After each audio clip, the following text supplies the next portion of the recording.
সুপ্রিয় দর্শক, এশিয়ান টেলিভিশনের নিয়মিত আয়োজন টেবিল টকে স্বাগত জানাচ্ছি। আমি বাতেন বিপ্লব। আজকের আলোচনার বিষয় সংকট উত্তরণের নির্বাচনে কি একমাত্র পথ।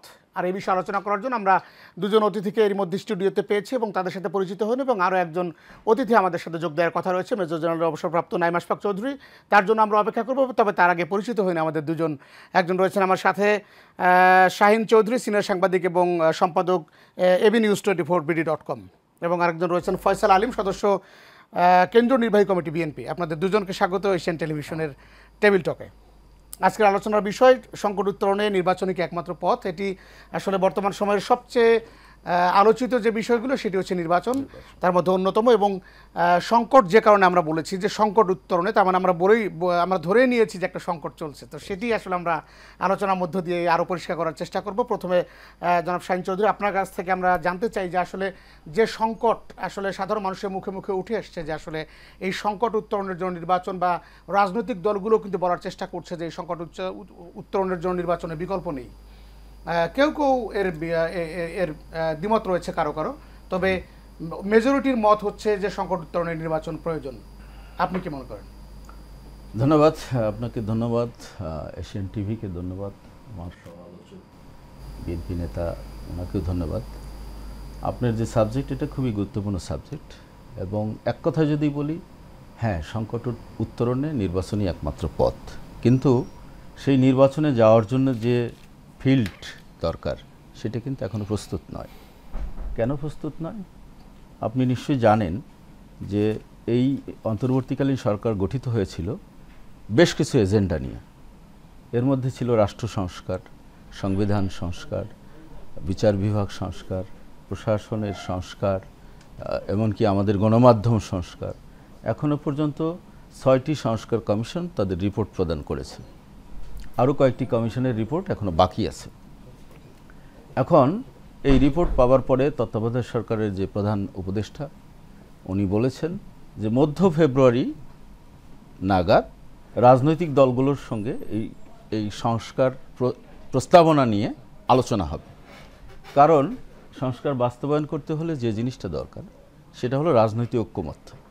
রাজনৈতিক ঐক্যমত ছাড়া অন্তর্বর্তীকালীন সরকারের পক্ষে এই কোনো সংস্কার প্রস্তাব বাস্তবায়ন করা সম্ভব নয়। এবং সেই রাজনৈতিক ঐক্যমতের জন্যে বৈঠকটা হওয়ার কথা মধ্য ফেব্রুয়ারি, খেয়াল করে। কিন্তু তার আগে কিন্তু আরও অনেকগুলো ইস্যু আছে। কি কি ইস্যু আছে? যেমন ধরুন, বৈষম্য বিরোধী ছাত্র আন্দোলনের একটা দাবি আছে। কি সেটা?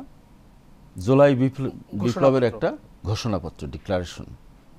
এবং সেটা ফার্স্ট উইক অফ ফেব্রুয়ারি হওয়ার কথা। আজকে অলরেডি ফেব্রুয়ারি 4 তারিখ, এখনো পর্যন্ত তার দিনক্ষণ আমরা জানি না, আমরা নমুনা দেখছি না।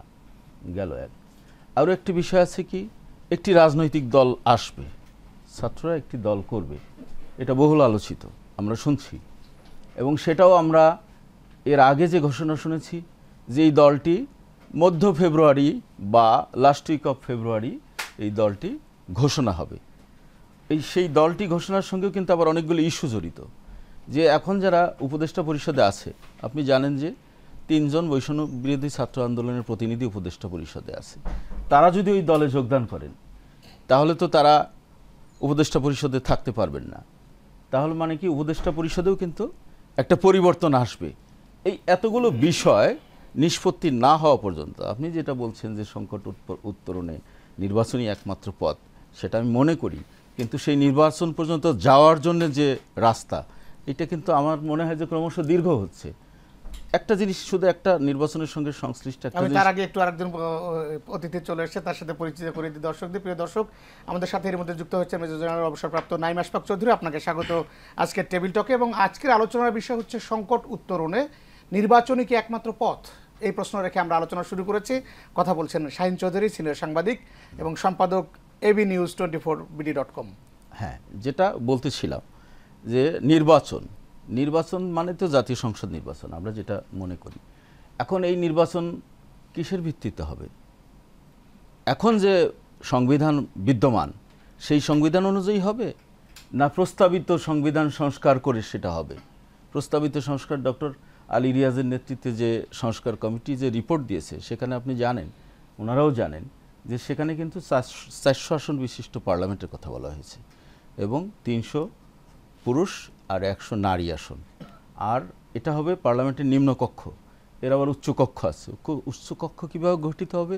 নিম্নপক্ষে নির্বাচিত প্রতিনিধিদের ক্রমানুযায়ী উচ্চপক্ষের 100 আসন পূরণ হবে।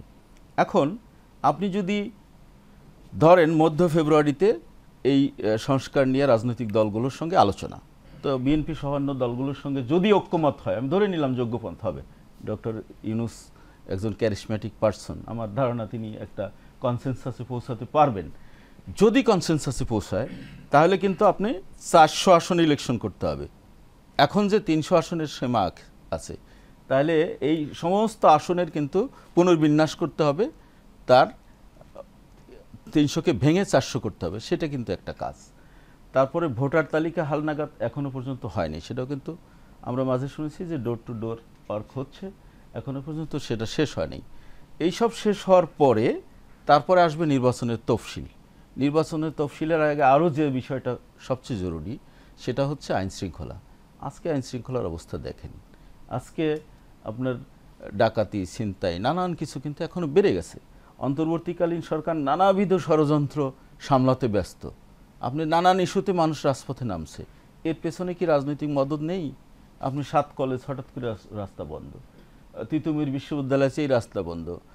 তিতুমিরকে যদি আপনি বিশ্ববিদ্যালয় দেন, এরকম 200 কলেজ আছে বিশ্ববিদ্যালয় পাওয়ার দাবি রাখে, তো তাহলে আপনি কতগুলো বিশ্ববিদ্যালয় দেবেন? এই ইস্যুগুলো কিন্তু সলভ করতে হবে কাকে দিয়ে? নিরাপত্তা, পুলিশ এনে একমাত্র নাকি। কিন্তু পুলিশের যে আজকের যে অবস্থা, পুলিশ এখনো পর্যন্ত তো পাবলিক দেখলে ভয় পায়, এখনো পর্যন্ত পুলিশের সেই ভয় ভীতি কাটে নাই।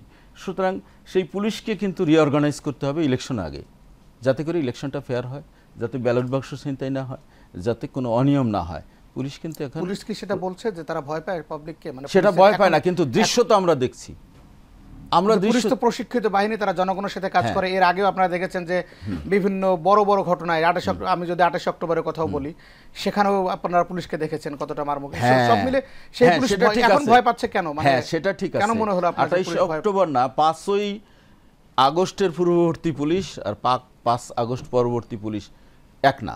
আপনি জানেন যে পুলিশ যখন এই ম্যাসিভ গণহত্যা চালিয়েছে, এর প্রধান অভিযোগ ছিল পুলিশের বিরুদ্ধে, এবং তখন জনরোষের ভয়ে পুলিশ থানা ছেড়ে পালিয়ে গেছে।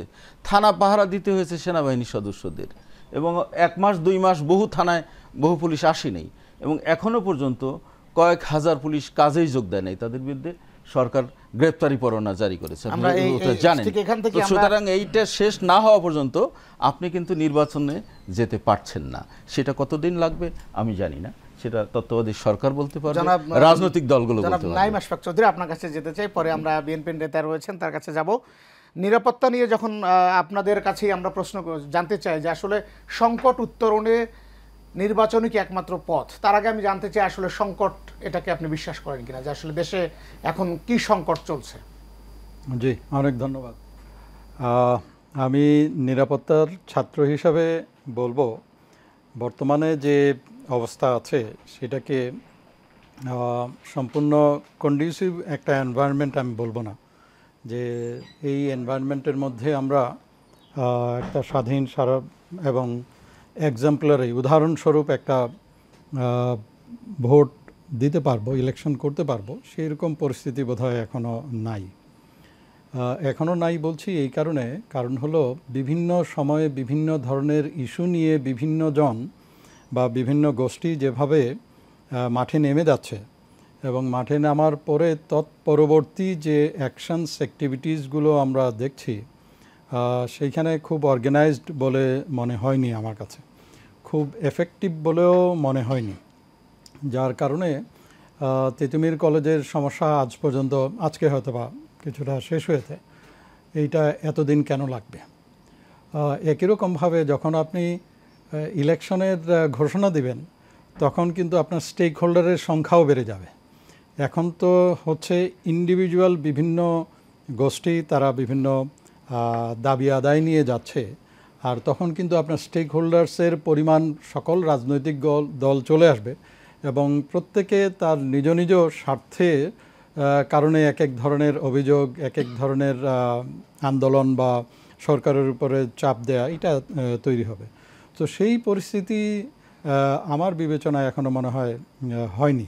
সো আমার ধারণা সরকারের এই নিরাপত্তার বিষয়েও আরও কাজ করতে হবে।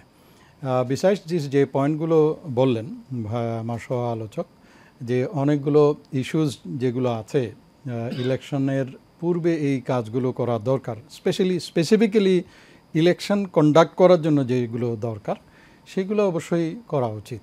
এখন যারা রিফর্মের জন্য যে প্রস্তাবনা যেগুলো এসছে সেই প্রস্তাবনা করতে গেলে তাহলে কি আরও দীর্ঘসূত্রিতার হবে কি না সেটাও বিবেচনায় নেওয়া উচিত। যেমন 300 জায়গায় 400 যদি করতে হয় তাহলে আবার ডিলিমিটেশনের একটা ব্যাপার আছে, সেটাও একটা বিষয়। কিন্তু আমি দেখছি রে অফ হোপ দেখছি যখন আমরা চিফ ইলেকশন কমিশনারের কথা শুনি অথবা বিভিন্ন কমিশনারদের কথা শুনি যে দে আর ওয়ার্কিং, তারা কাজ করছেন এই ডিসেম্বর অথবা জুন 2026কে সামনে রেখে। সো তাদের কথাকে যদি আমরা ধর্তব্যের মধ্যে নিয়ে আসি তাহলে এটা একটা আশার কথা আমি বলবো। তাদের এই যে টার্গেট যেটা আছে এই বছরের ডিসেম্বর অথবা জুন, যদি ইলেকশন কমিশন এটা করে থাকেন তাহলে সরকারের এর সাথে সম্পৃক্ত যে সকল বিষয়গুলো আছে সেই বিষয়গুলোর উপরে আরও বেশি জোর দেওয়া উচিত বলে মনে করি।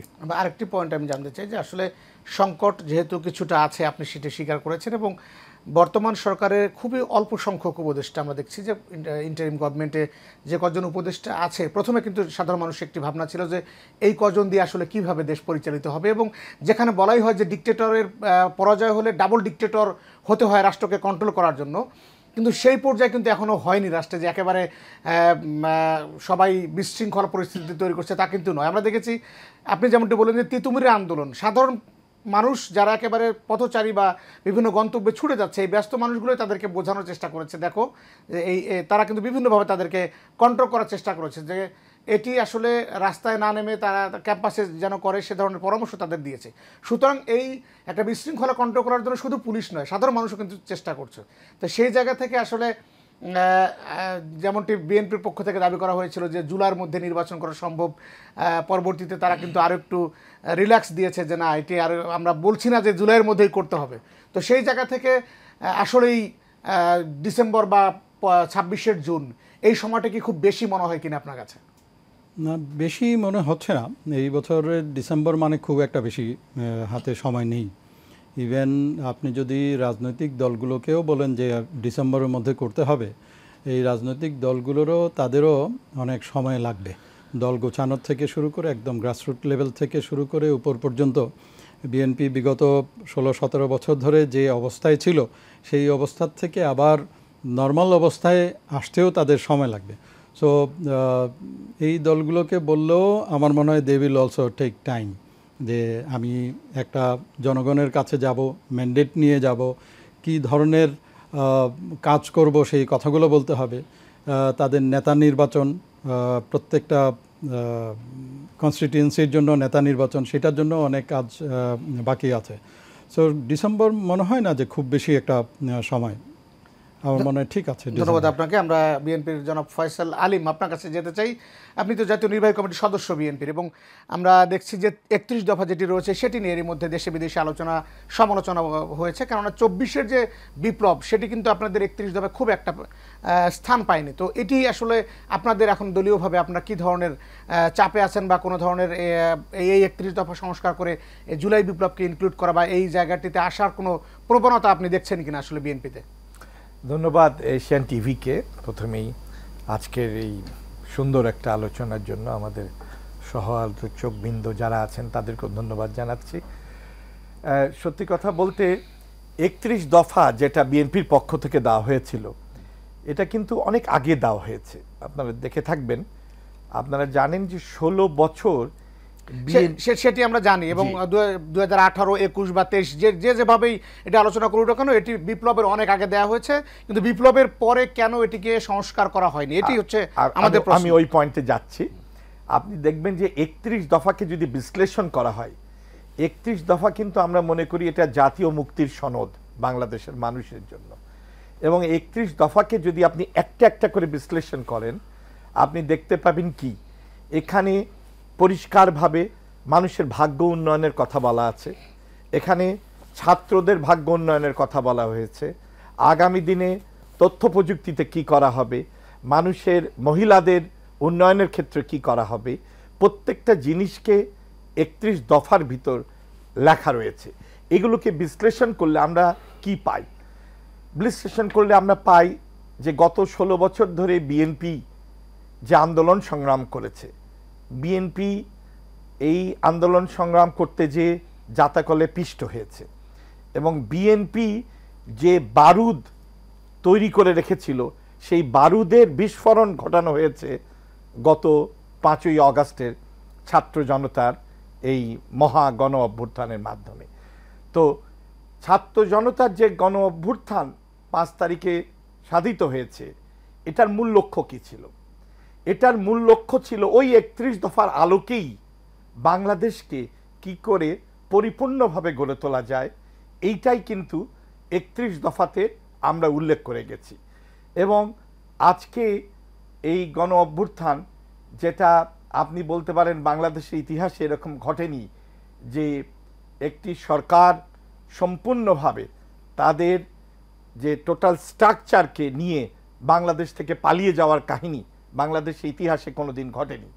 তো সেই দৃষ্টিভঙ্গিতে যখন আগামী দিনে আমরা এগিয়ে যাব, আমাদের কর্মপদ্ধতি হলো 31 দফার আলোকে বাংলাদেশকে আমরা কি করে এগিয়ে নিয়ে যেতে পারি। যে 31 দফার ভিতর রয়েছে এই যে শহীদদের উপরে যে অত্যাচার, শহীদরা কি চেয়েছিলেন, তারা কিসের জন্য দাবি করেছিলেন, what was the main theme of this movement, এটা আমাদেরকে বুঝতে হবে। এটা কি 24 শহীদের কথা বলছেন না? 24 শহীদের কথা বলছি আমি। 31 দফায় নেই তো, পরিষ্কারভাবে 31 দফায় রয়েছে। কি করে রয়েছে সেটাই আমি বলার চেষ্টা করছি। ওনারা যেটা বলেছেন আলটিমেট গোলটা কি ছিল। আমরা এই মুভমেন্টটা শুরু হয়েছিল কোটা আন্দোলনকে কেন্দ্র করে। What was the meaning of quota আন্দোলন? কোটা আন্দোলন হলো একটা যুব সমাজের সেটেলমেন্ট। তারা সেটেলমেন্ট চাচ্ছিল, 31 দফাতে উল্লেখ আছে সেটেলমেন্ট। তারা কি চাচ্ছিল? আন্দোলনে বিএনপির অংশগ্রহণ আমরা অকপটে স্বীকার করছি। বিএনপি অবশ্যই একটা বৃহৎ শক্তি এখানে জুগিয়েছে। 2013 সাল থেকে যদি কোটা আন্দোলনের কথা আমরা বলি, 13, 18 কিংবা 24, প্রত্যেকটি আন্দোলনেই বিএনপি ওতপ্রোতভাবে জড়িত ছিল। কিন্তু বর্তমান সময়ে জনাব তারেক রহমান ভারপ্রাপ্ত চেয়ারপারসন, তিনি যেভাবে আসলে দলটিকে সংগঠিত করতে চাইছেন, সেভাবে কি আসলে দল সংগঠিত হওয়ার কতটুকু আপনারা মাঠ পর্যায়ে দেখছেন যে সংগঠিত হচ্ছে? আমরা নিশ্চিন্তভাবে এগিয়ে যাচ্ছি। বিএনপি একটা ওয়েল অর্গানাইজড পার্টি। আপনারা দেখেছেন যে গত 16 বছর কিন্তু আমাদেরকে ভাঙার চেষ্টা করা হয়েছিল বিভিন্নভাবে। এই দলের প্রতি যে অত্যাচার, যে অবিচার, যে নিপীড়ন চালানো হয়েছিল, বাংলাদেশের ইতিহাসে কোনো রাজনৈতিক দলের উপর এ ধরনের অবিচার চালানো অতীতে কোনো রেকর্ডই নাই। সেদিক দিয়ে দল কিন্তু স্ট্রংলি দাঁড়িয়ে আছে। তো আমরা মনে করি আমাদের দল সংগঠিত দল, এবং জনাব তারেক রহমান সাহেবের নেতৃত্বে দল আরও স্ট্রং হতে যাচ্ছে।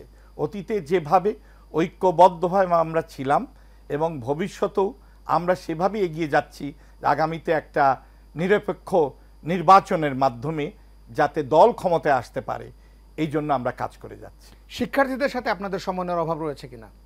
মোটেই না, এই কথাটা একদম ভুল। আমরা যেটা বাইরে দেখছি, শিক্ষার্থীদের সাথে আমরা থেকে গত জুলাই মুভমেন্টে অংশগ্রহণ করেছি। জুলাই মুভমেন্ট কিন্তু একদিনে আসেনি। জুলাই মুভমেন্টে আমি আপনার এখানে আবার একটু রেফার করি। আপনারা বলছেন যে জুলাই মুভমেন্ট শিক্ষার্থীদের সাথে কোনো বিরোধ নেই, তারপরও শিক্ষার্থীদের আলাদা দল করতে হচ্ছে। এখানে তারা কেন আপনাদের সাথে নয়, তারা আলাদা কেন? সবই যদি আপনাদের মতো করে হয়ে থাকে, তাহলে শিক্ষার্থীরা তো বিএনপিকে বেছে নিতে পারতো তাদের পছন্দের একটা প্ল্যাটফর্ম হিসেবে। সেটি হচ্ছে না কেন? বিভিন্ন দেশে বিভিন্ন আন্দোলনের সময় আপনারা দেখে থাকবেন দল গঠন হয়েছে। দল গঠন একটা রাজনৈতিক অধিকার, এটা যে কেউ গঠন করতে পারে। শিক্ষার্থীরাও হয়তো চিন্তা করছে তারা একটা দল গঠন করবে, যদিও আমরা দাবি করছি সরকারের থেকে দল না গঠন করে সরকারের বাইরে এসে দল গঠন করে তারপর রাজনৈতিক প্রেক্ষাপটে তাদের আসা উচিত। তবে এইটার সাথে কিন্তু আমাদের দ্বিমতের কোনো অবকাশ নাই। শিক্ষার্থীদের সাথে আমরা কাজ করেছি, এবং শিক্ষার্থীদের সাথে শুধু আমরা কাজ করিনি, আপনি শুনে খুশি হবেন যে শিক্ষার্থীদের প্রতিটি পদক্ষেপের সাথে আমাদের ভারপ্রাপ্ত চেয়ারম্যান তারেক রহমান সাহেব সরাসরি জড়িত।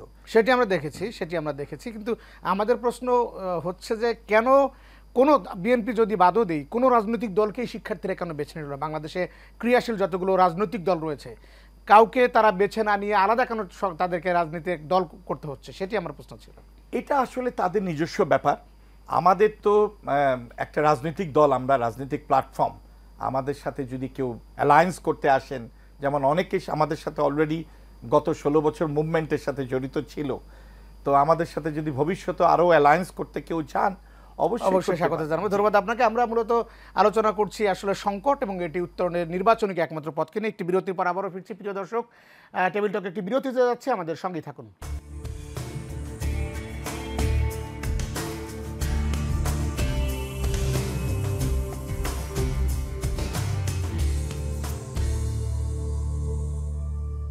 প্রিয় দর্শক, বিরতির পর টেবিল টকে আবারও স্বাগত। আমাদের আজকের আলোচনার বিষয় সংকট উত্তরণে নির্বাচনই কি একমাত্র পথ, সে নিয়ে আমরা আলোচনা করেছি বিরতির আগে। এবং জনাব শাহীন চৌধুরী, আপনার কাছে আবারও জানতে চাই, গণমাধ্যম কর্মী হিসেবে আপনি নিশ্চয়ই খোঁজ খবর রাখছেন যে আসলে শিক্ষার্থীরা কবে পদত্যাগ করবে, সেই বিষয়টি এরই মধ্যে চাউর হয়েছে। এবং এই সংবাদের পর কিছুটা রাজনৈতিক দলগুলোর মন্তব্য আমরা শুনেছি যে আসলে নতুন রাজনৈতিক দল হলে নেতৃত্ব তৈরি হয়, নেতৃত্ব সৃষ্টি হয়, এবং সেই জায়গায় অন্তর্বর্তীকালীন সরকারের সাথে থেকে তারাও নিজেরাও করতে চাচ্ছেন না, তারা সরকার থেকে পদত্যাগ করে এরপর তারা রাজনৈতিক দল গঠনের একটি প্রক্রিয়া যাবেন। এবং সেটি নিশ্চিত করার আগে তারা কবে পদত্যাগ করছেন সেটি কিন্তু এখনও নিশ্চিত নয়। তো সেই জায়গা থেকে আপনি যেমনটি বললেন যে প্রোক্লামেশন বা ঘোষণাপত্র যেটি দেওয়ার কথা, সেটি বিষয়ে আসলে শিক্ষার্থীদের এখন পর্যন্ত তারা নীরব কেন? বলেছিলেন যে নাও অর নেভার, তাদের আমরা ফেসবুকে দেখেছিলাম। সেই জায়গা থেকে সরকারকে তারা আর কতদিন সময় দেবে বলে মনে হয় আপনার? এখানে 2-3টি বিষয় আপনি অবতারণা করেছেন। এক হলো যে তারা কবে নাগাদ পদত্যাগ করবে বা কবে, সেটা হচ্ছে আমি যতদূর জানি যে মধ্য ফেব্রুয়ারি বা ফেব্রুয়ারির শেষ সপ্তাহে এই 3 জন সরকার থেকে পদত্যাগ করবেন এবং তারা নবগঠিত রাজনৈতিক দলে যোগ দেবেন। এই দলটা কিন্তু হবে 2 ধরনের। আপনি কতদূর জানেন হয়তো অনেকেই জানেন। তারা একটা অভিভাবক পরিষদ করবেন। অভিভাবক পরিষদ করবেন যারা সিনিয়র রাজনীতিবিদ আছেন, কোনো দলে নেই অথবা দল ছুট অথবা পদত্যাগ করেছেন, সাবেক আমলা, সাবেক সেনা কর্মকর্তা, সাবেক প্রফেশনালিস্ট, এমনকি সাবেক সাংবাদিকও আছে সেখানে। তাদের নিয়ে ওনারা একটা করবেন একটা অভিভাবক পরিষদ। এটা হবে অনেকটা মানে উপদেষ্টা পরিষদের মতো। আর মূল দল যেটা হবে, সেই মূল দলের চালিকা শক্তি কিন্তু এই তরুণরাই থাকবে। এই ধরনের মাহফুজ আলম, নাহিদ ইসলাম বা সার্জিস আলম এরাই থাকবে। এবং বিরোধী দল বিএনপি সহ অন্যান্য দলের যে দাবি যে সরকারের থেকে যেন দলটা করা না হয়, সেই দাবির সঙ্গে তারাও একমত। তারাই দল গঠনের আগে তারা সরকার থেকে পদত্যাগ করবেন। এখন সেটা কবে নাগাদ হবে সেই প্রশ্নটা কিন্তু এখনো পর্যন্ত পরিষ্কার নয়। তবে আমি মনে করি বাংলাদেশের রাজনীতিতে এই ফেব্রুয়ারি মাসটা খুব ইম্পর্টেন্ট। ফেব্রুয়ারি মাস ইম্পর্টেন্ট কেন? এই ফেব্রুয়ারিতে কিন্তু অনেকগুলো ইস্যু সলভ হবে। 1 নম্বর এই ডিক্লারেশন, জুলাই ডিক্লারেশন। 2 নম্বর সংস্কার ইস্যুতে রাজনৈতিক দলগুলোর সঙ্গে মতৈক্য। 3 নম্বর হলো নতুন রাজনৈতিক দল গঠন। এই সমস্ত ইস্যু কিন্তু এই ফেব্রুয়ারিতেই নিষ্পত্তি হবে। এখন আপনি একটা প্রশ্ন করেছিলেন আমাদের বিএনপি নেতা, এটা আমি একটু ব্যাখ্যা দিই যদি মানে ওনার সঙ্গে তাল মিলিয়ে। অবশ্যই ওনাকে একটা প্রশ্ন করেছিলেন যে শিক্ষার্থীদের সঙ্গে তো আপনাদের বিরোধ নাই, কেন এই বিরোধ? হ্যাঁ, এটা উনি ওইভাবে বলেননি, উনি বলেছেন বিরোধ নেই, কিন্তু আমরা দৃশ্যত দেখছি যে শিক্ষার্থীদের সঙ্গে বিশাল একটা বিরোধ তৈরি হয়ে গেছে। এটা কিন্তু 2-3 মাস আগেও ছিল না। কেন তৈরি হয়েছে উনি বলেন না, আমি একটু উনি হয়তো দ্বিমত করতে পারেন। বিরোধটা কেন তৈরি হয়েছে? বিভিন্ন ইস্যুতে শিক্ষার্থীরা যে দাবিটা করছে সেই দাবির সঙ্গে বিএনপি একমত না। যেমন জুলাই ডিক্লারেশনের ব্যাপারে আপনার মনে আছে যে তারা একটা কেন্দ্রীয় শহীদ মিনারে একটা কর্মসূচি দিয়েছিল যে ওইখান থেকে ডিক্লারেশন ঘোষণা করা হবে, এবং তারা একটা প্রস্তুতিও নিয়ে রেখেছিল। কিন্তু ঠিক তার আগের দিন বিএনপি নেতা সালাউদ্দিন আহমেদের নেতৃত্বে একটি দল প্রধান উপদেষ্টার সঙ্গে দেখা করে তারা এটা নিয়ে সম্ভবত আপত্তি দিয়েছেন। আপত্তি দেওয়ার পরে সরকারের তরফ থেকেই তাদেরকে হয়তো একটা রিকোয়েস্ট করা হয়েছে, করার পরে তারা ওই দিন ডিক্লারেশনটা না দিয়ে একটা সময় নিয়েছেন যে, এবং তখন প্রধান উপদেষ্টার প্রেস সেক্রেটারি প্রেস কনফারেন্স করে বলছে যে আমরা সরকারিভাবেই এই ডিক্লারেশনটা দেব রাজনৈতিক দলগুলোর সঙ্গে মতৈক্যের ভিত্তিতে। সেই মতৈক্য কিন্তু এখনো হয়নি। গেল একটা, এখানে কিন্তু শুরু। এর আগে যদি যান রাষ্ট্রপতি ইস্যুতে রাষ্ট্রপতি একবার একটা কথা বলেছিলেন যে এই সরকারের বৈধতা নিয়ে কিন্তু একবার একটা বক্তব্য দিয়েছিলেন। হ্যাঁ, তখন কিন্তু শিক্ষার্থীরা বঙ্গভবন ঘেরাও করেছিল এবং রাষ্ট্রপতির পদত্যাগ চেয়েছিল 24 ঘন্টার মধ্যে। সিচুয়েশন হঠাৎ করে কিন্তু আবার সেই মানে 5ই আগস্টের মতো হয়ে যাচ্ছিল। সেই ক্ষেত্রেও কিন্তু বিএনপি পিছু হটেছে যে তাদের বলছেন না, তারা সাংবিধানিক সংকট সৃষ্টি করতে চায় না। তাহলে কিন্তু আরেকটা বিভেদ হয়ে গেল।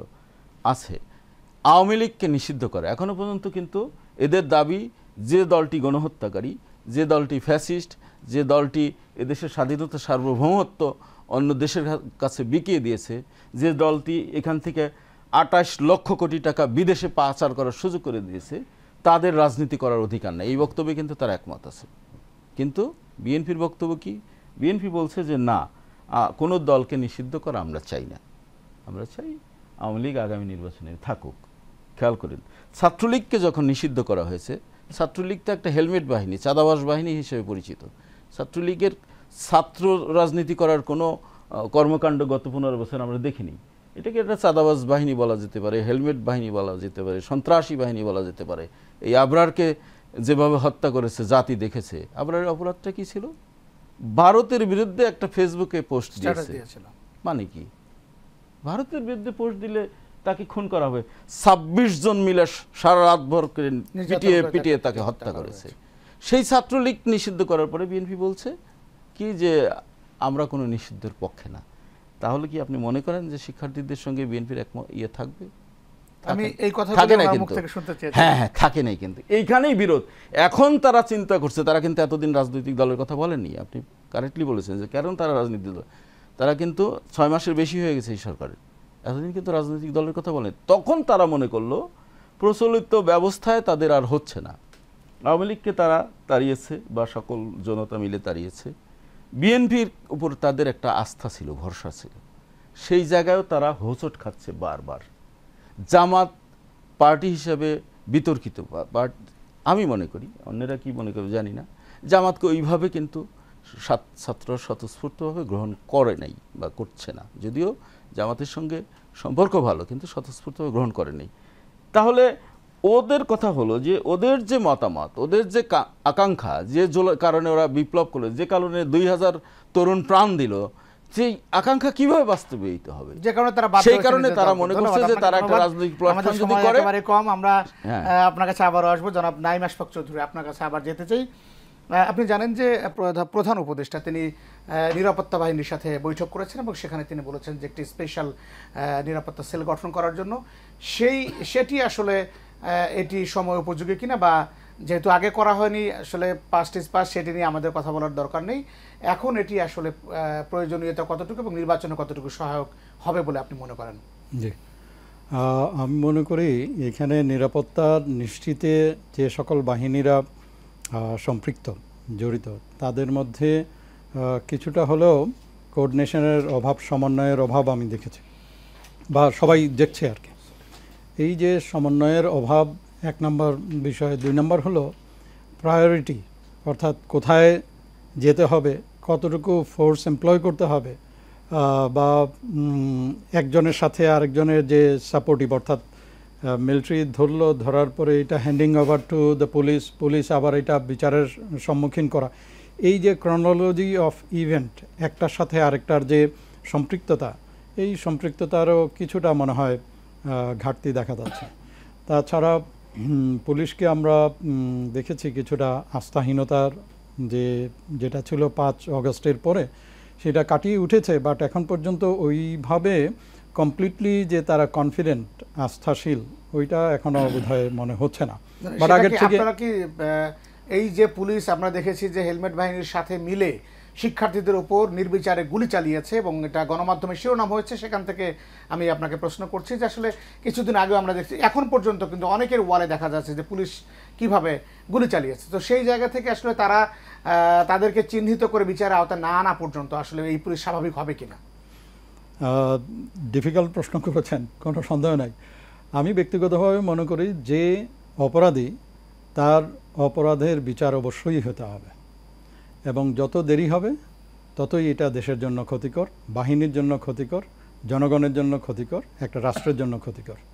সো এই যে বিচারের আওতায় আনা, আমি বলছি যে অপরাধ করেছে তাকে, এইটাকে সর্টিং আউট করে বের করা, এইটার যে কার্যক্রম, এইটাতে আমি ব্যক্তিগতভাবে মনে করি কিছুটা শিথিলতা আছে। আরও দ্রুত করা উচিত ছিল, আরও দ্রুত বের করে নিয়ে এসে বিচারের আওতায় আনা উচিত ছিল। এবং এইটা যদি আজকে করা হয় তাহলে আগামীকালকে অন্য কোনো সিকিউরিটি ফোর্সেস সাহস করবে না যে অন্যায় আদেশ আমাকে দিবে, সেই অন্যায় আদেশ আমি পালন করব। এবং এই কাজটিকে কেন এত কঠিন করা হচ্ছে সেটিও আমার প্রশ্ন, যে যদি ছাত্রলীগকে পুলিশ কোনোভাবে সহযোগিতা না করত, বাংলাদেশের প্রেক্ষাপটে ছাত্রলীগ হচ্ছে নিরস্ত্র একটি বাহিনী, যদিও লাঠি এবং হেলমেট আমরা দেখেছি, কিছু ছাত্রলীগের আমরা অবৈধ অস্ত্র দিয়েও গুলি করতে দেখেছি এবং তাদেরকে চিহ্নিত করা গেছে, পরে অল্প কিছু চিহ্নিত করা হয়েছে। অধিকাংশই যেহেতু নেট ছিল না, কোনো ধরনের ক্যামেরা চালাতে দেওয়া হয়নি, সাংবাদিকদেরকে কাজ করতে দেওয়া হয়নি, অসংখ্য রয়েছে যেগুলো এখনও শর্ট আউট করা সম্ভব হয়নি। তো সুতরাং ছাত্রলীগকে যদি সুযোগ না দেওয়া হতো পুলিশের পক্ষ থেকে, তাহলে তো ছাত্রলীগ এখানে অপরাধী তাহলে কে বেশি, পুলিশ নাকি ছাত্রলীগ? ছাত্রলীগ তো কোনো সন্দেহ নেই, এটা যে পুলিশ তো সুযোগ করে দিয়েছে ছাত্রলীগকে। যেটা সহ আলোচক বললেন যে ছাত্রলীগের যে কার্যক্রম আমরা গত 15 বছর দেখেছি, এটাকে কোনো অবস্থাতেই ছাত্র যেই শব্দটা, এই শব্দটা ব্যবহার করা যাবে না, তাদের সাথে যায় না।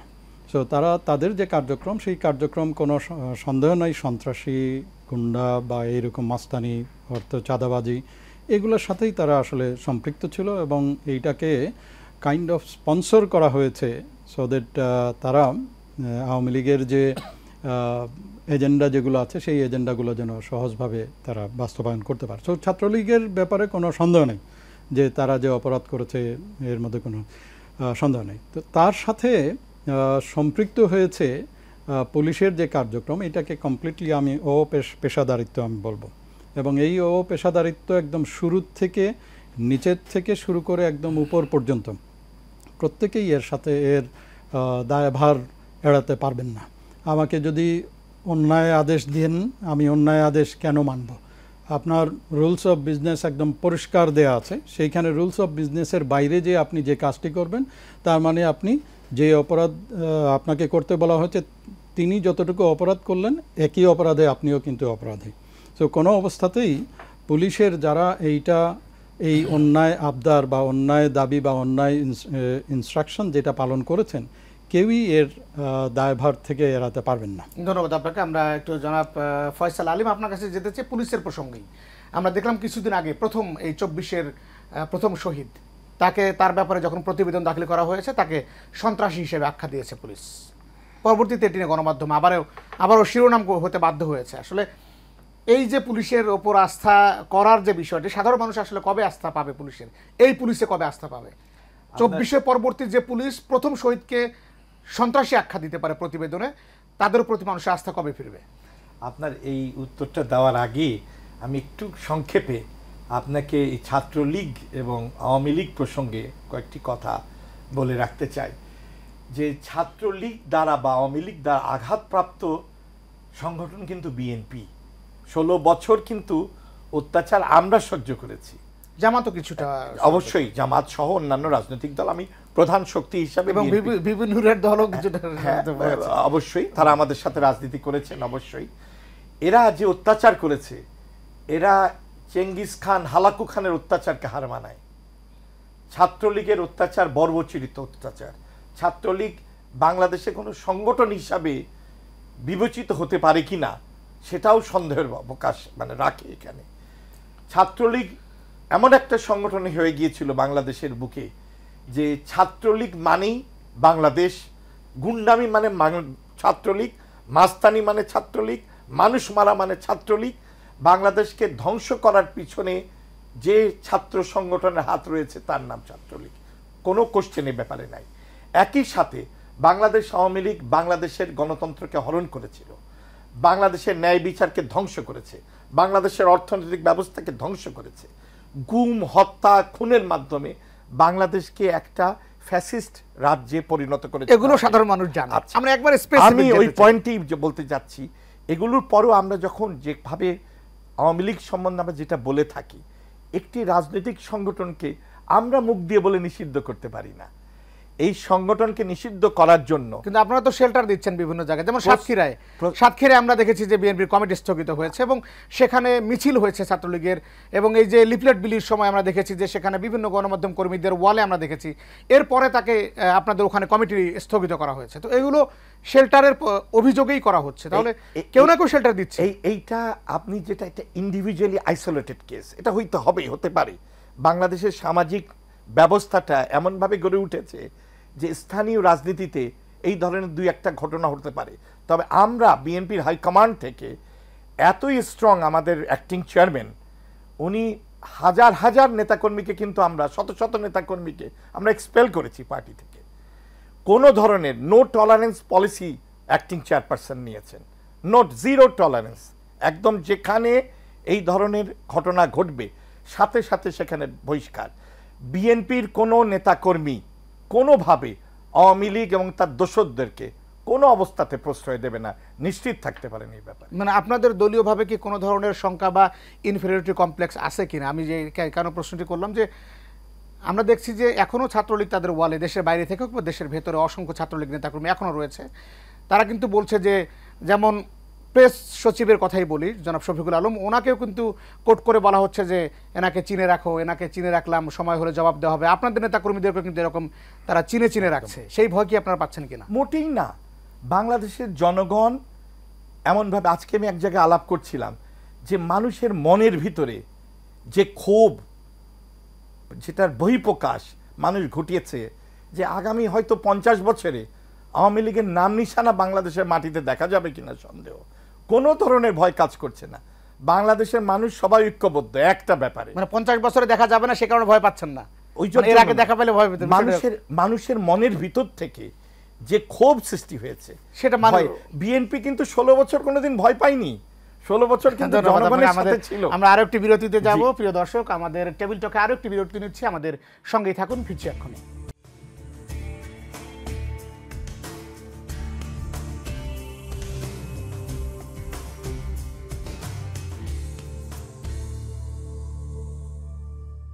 সুপ্রিয় দর্শক, বিরতির পর আবারও স্বাগত টেবিল টকে। আমাদের আজকের আলোচনা বিষয় সংকট উত্তরণে নির্বাচনে কি একমাত্র পথ।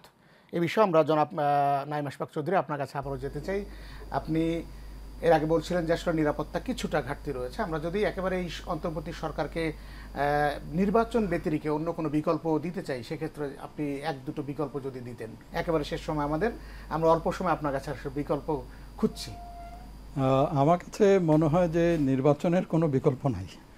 কারণ একটা দেশ চলবে সাধারণ জনগণের যে চাহিদা, আশা, আকাঙ্ক্ষা, তার উপরে ভিত্তি করে, এবং জনগণই ঠিক করবে যে দেশ কিভাবে চলবে, এবং জনগণ ঠিক করার একমাত্র পন্থা হলো নির্বাচন।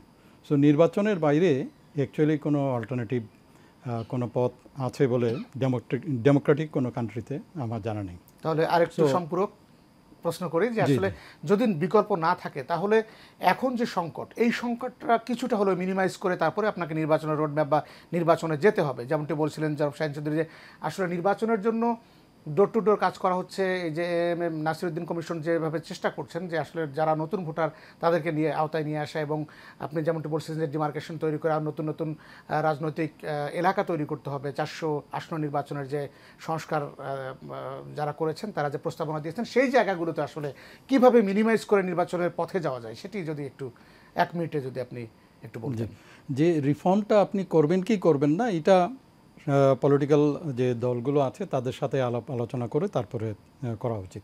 সো রিফর্মের যে প্রস্তাবনা এসছে 400টা, এই 400টা করা এই নির্বাচনে করা উচিত কি উচিত নয়, you should go to the political parties, তাদের সাথে আলোচনা করে তারপরে নির্বাচন করতে হবে।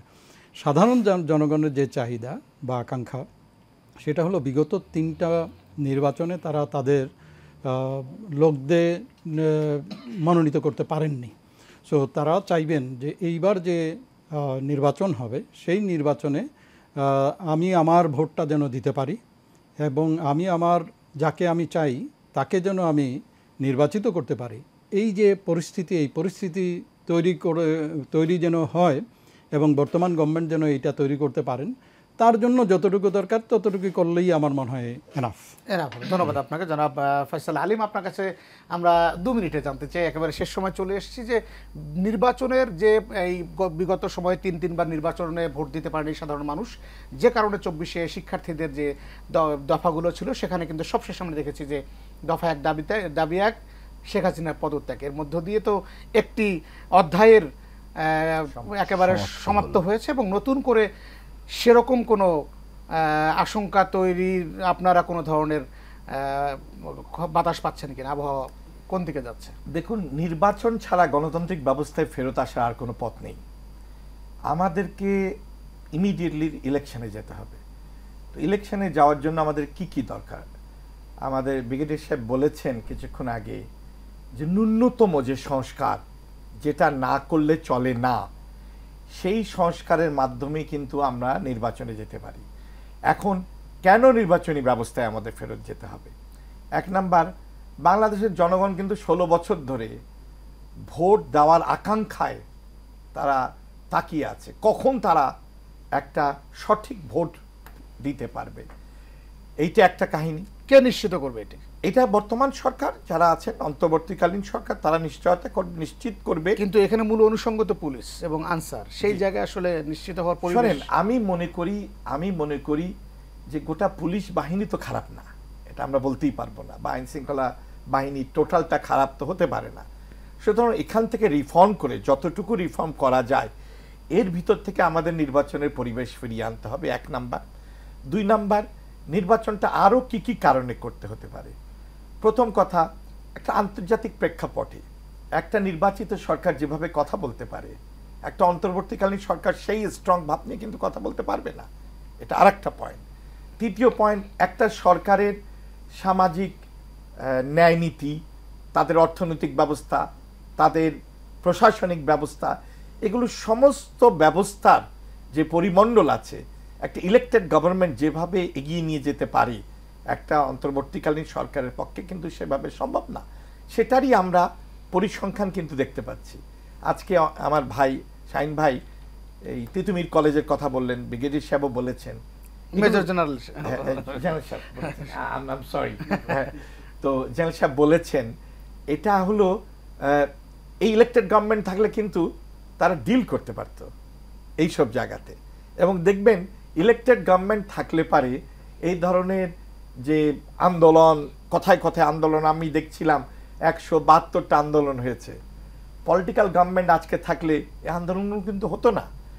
এবং এই জন্যই আমরা চাচ্ছি যে খুব তাড়াতাড়ি যাতে একটা নিরপেক্ষ, এখন বাংলাদেশের যে অবস্থা, নিরপেক্ষতার বাংলাদেশের পথে বাংলাদেশ রয়েছে, কিন্তু আমরা মানুষের ওই ভয় নাই যে রাত্রের অন্ধকারে 18 সালে নির্বাচনের মাধ্যম মতো রাত 8টার সময় ভোট দিয়ে চলে গেল, কেউ মারা গেছে 10 বছর আগে, তারপরে বিশ্বাস করি যে একটি ভোটের পরিবেশ তৈরি হবে। আমাদের সময় একেবারেই শেষ। আমার মনে হয় আমরা অতি শীঘ্রই যদি এই সরকার, এবং আমরা দাবি করছি আগামী অগাস্টের ভিতরে নির্বাচনের পরিবেশ আছে এবং ধন্যবাদ আপনাকে। আমরা অগাস্টে সেই প্রস্তাব রাখবো। জনাব শাহিন চৌধুরী, আপনার মধ্যে দিয়ে আমরা শেষ করতে চাই, একেবারে বিকল্প নেই এরকম বলা হচ্ছে যে আসলে নির্বাচনই একমাত্র বিকল্প সংকট উত্তরণে। না, সংকট উত্তরণে তো নির্বাচনই একমাত্র বিকল্প, এটা তো সত্য, এটা সবাই বলেছেন, আমিও বলি। কিন্তু নির্বাচনটা করতে হবে গ্রহণযোগ্য নির্বাচন। নির্বাচনটা করতে হবে, ওই যে উনি যে কথা বলেছেন যে বিগত 3টা নির্বাচন তো কোনো নির্বাচন ছিল না, কিন্তু গ্রহণযোগ্য নির্বাচন করার জন্য যে যে শর্ত দরকার, যে যে অনুষঙ্গ দরকার, যে যে সমস্যার সমাধান করা দরকার, সেজন্য আমি মনে করি যে একটু সময় তো লাগবেই। উনি বলছেন এই আগস্টের মধ্যেই সম্ভব, আমার তো মনে হয় না। নির্বাচনের তফসিল ঘোষণাই তো করতে হয় 3 মাস আগে, তো এখনও পর্যন্ত ভোটার তালিকা চূড়ান্ত হয়নি, এখনও পর্যন্ত সংস্কার হবে কি হবে না ঠিক হয়নি, এখনও পর্যন্ত কনস্টিটিউশন কি অ্যামেন্ডমেন্ট হবে নাকি পুনর্লিখন হবে ঠিক হয় নাই, সমস্ত কিছু কিন্তু ঝুলে আছে এবং প্রতিদিন নতুন নতুন দাবি দেওয়া যুক্ত হচ্ছে। আর দাবি কিন্তু একটা দাবি এ পর্যন্ত নিষ্পত্তি হয়নি। সুতরাং এই আগস্টের ভিতরে কিভাবে নির্বাচন হবে জানি না, ডিসেম্বরের ভিতরে কিভাবে হবে আমি জানি না, সেইটা সময়ই বলে দেবে এটা হবে কিনা। কিন্তু আমরা চাই দ্রুত দেশের পরিস্থিতি স্বাভাবিক হোক।